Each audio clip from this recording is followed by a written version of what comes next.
Hello बच्चों। आज की क्लास में मैं आपको क्लास 10th का मैथ्स का जो आपका चैप्टर नंबर 2 है पॉलिनोमियल्स, इसके assertion and reasoning based questions कराऊंगी। जैसे कि आपको पता है कि अब एग्जाम में असर्शन और रीजनिंग बेस्ड क्वेश्चंस भी आने लगे हैं, जैसे केस स्टडी आते हैं, है ना। तो इस चैप्टर की हमने केस स्टडी तो कर ही रखी है, तो चलो आज असर्शन और रीजनिंग बेस्ड क्वेश्चंस भी कर लेते हैं।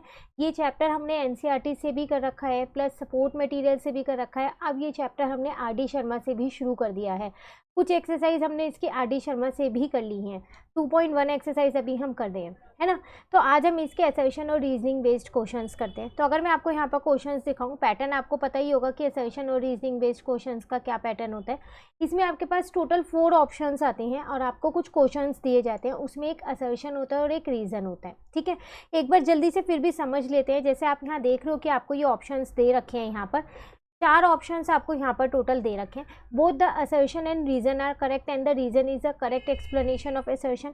या तो असर्शन और रीजन ना दोनों ही सही होंगे, और जो रीजन है ना वो असर्शन की ही एक्सप्लेनेशन दे रहा होगा, तो आपको ए ऑप्शन लेना है, ठीक है। या फिर ऐसा होगा कि असर्शन और रीजन तो दोनों सही होंगे, लेकिन जो रीजन है ना वो असर्शन की सही एक्सप्लेनेशन नहीं दे रहा है, ठीक है, तो आपको बी ऑप्शन लेना है। या फिर ऐसा होगा कि असर्शन तो सही है पर रीजन ही गलत है, तो आपको सी ऑप्शन लेना होगा अगर ऐसा हुआ तो। और अगर असर्शन ही फॉल्स है, मतलब वो ही गलत है पर रीजन सही है, तो आपको डी ऑप्शन पे क्लिक करना है, ठीक है। तो तीनों क्वेश्चंस में आज मैंने आपके यहाँ सिर्फ 3 ही क्वेश्चंस लिए। तीनों क्वेश्चन में ऑप्शन सेम है, ठीक है ना, सिर्फ रीजन और असर्शन चेंज होता रहेगा, और ऐसे ही आपके पास एग्जाम में आता है। क्लियर है। तो एक बार ये क्वेश्चन स्टार्ट करने से पहले मैं आपको बता दूं कि कौन सी बुक से ये क्वेश्चंस लिए गए हैं। तो अगर आप यहाँ पर देखें तो यहाँ पर ओसवाल गुरुकुल की एक बुक है जो सीबीएसई क्वेश्चन बैंक है आपके पास, चैप्टर वाइज और कैटेगरी वाइज। बिल्कुल जो अभी इस साल सिलेबस आया है 2022 टू 23 का, उसी सिलेबस पे बेस्ड आपकी ये बुक है। यहाँ पर क्लास 10th के लिए स्टैंडर्ड वालों की बुक है। आप देखो इसमें क्या क्या है, नया पैटर्न बिल्कुल इसमें एकदम फॉलो किया गया है, जो पैटर्न आपके पास अब आया है।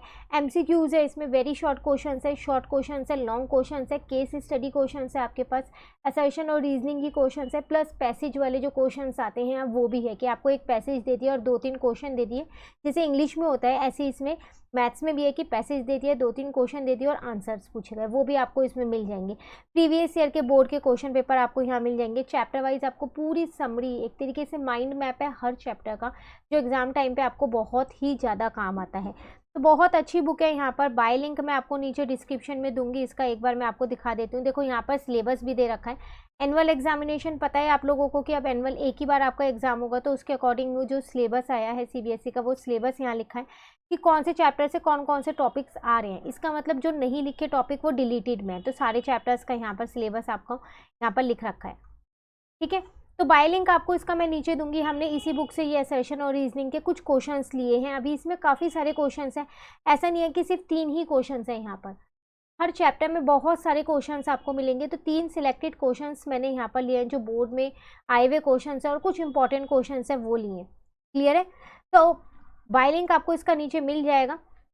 प्रैक्टिस इस बार अच्छे से करना क्योंकि एनुअल एग्जामिनेशन है, टर्म वाइज पेपर नहीं है।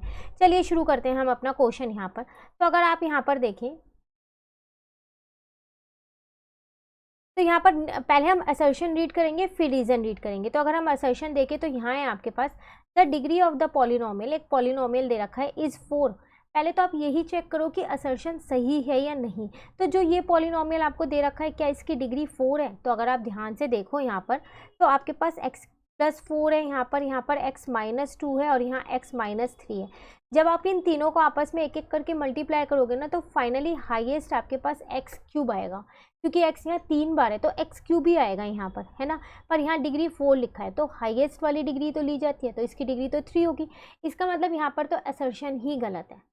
तो अगर आप अपने ऑप्शंस देखें साइड में, आपको ABCD दे रखा है, असर्शन इज फॉल्स, तो इसमें एक ही में है असर्शन इज फॉल्स, बाकी तीनों में असर्शन ट्रू में है, तो इसका मतलब इसका आंसर डी है, ठीक है। अब अगर हम अपना रीज़न देखें, वैसे तो आंसर डी ही आएगा इसका, फिर भी अगर हम अपना रीज़न देखें तो रीज़न यहाँ पे the number of zeros of a polynomial is the degree of that polynomial. बिल्कुल सही, एक पॉलिनोमियल की जितनी डिग्री होती है ना उतने ही उसके जीरो होते हैं। जैसे क्वाड्रेटिक पॉलिनोमियल की 2 होती है हाईएस्ट डिग्री, तो उसके 2 ही जीरो आते हैं। क्यूबिक पॉलिनोमियल के आपके पास 3 होती है हाईएस्ट डिग्री, तो उसके जीरोज कितने आते हैं? 3 आते हैं। रीज़न सही है पर असर्शन गलत है, इसलिए इसका आंसर आ जाएगा डी।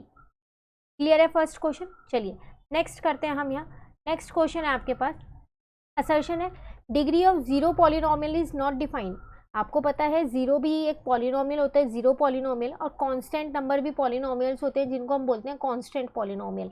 तो क्या जीरो पॉलिनोमियल की डिग्री, जैसे अभी मैंने आपको बोला कि क्वाड्रेटिक पॉलिनोमियल की डिग्री जो है वो 2 होती है, तो क्या जीरो पॉलिनोमियल की डिग्री नॉट डिफाइन होती है? बिल्कुल सही। तो जो ये असर्शन है आपके पास ये बिल्कुल सही है। अब आपको रीज़न चेक करना पड़ेगा कि वो सही है या नहीं, और अगर सही है तो क्या वो असर्शन की एक्सप्लेनेशन दे रहा है या नहीं दे रहा है। ठीक है, तो रीज़न है आपके पास यहाँ, degree of a non zero constant polynomial is zero. तो कह रहे हैं जो कांस्टेंट पॉलिनोमियल होते हैं, बस जीरो नहीं होना चाहिए उसके अंदर, जैसे 1 2 3 4 5 कोई भी नंबर ले सकते हो, क्या उनकी डिग्री ज़ीरो होती है? बिल्कुल। अगर मैं यहाँ पर एक पॉलिनोमियल ले लूँ यहाँ पर 2, तो जो इसकी डिग्री है, ये मेरा पॉलिनोमियल है, कांस्टेंट पॉलिनोमियल है ये मेरा, ठीक है, और इसकी डिग्री है मेरे पास 0, तो इसका रीज़न सही है। लेकिन अगर आप ध्यान से देखो, असर्शन में तो आपसे ज़ीरो पॉलिनोमियल की बात कर रहे हैं और रीज़न में आपसे कांस्टेंट पॉलिनोमियल की बात कर रहे हैं, तो क्या ये उसकी एक्सप्लेनेशन है? नहीं ना। तो असर्शन और रीज़न सही ज़रूर है दोनों, लेकिन रीज़न जो है ना वो असर्शन से मैच नहीं हो रहा है, असर्शन की एक्सप्लेनेशन नहीं दे रहा है, इसलिए इसका आंसर आ जाएगा बी।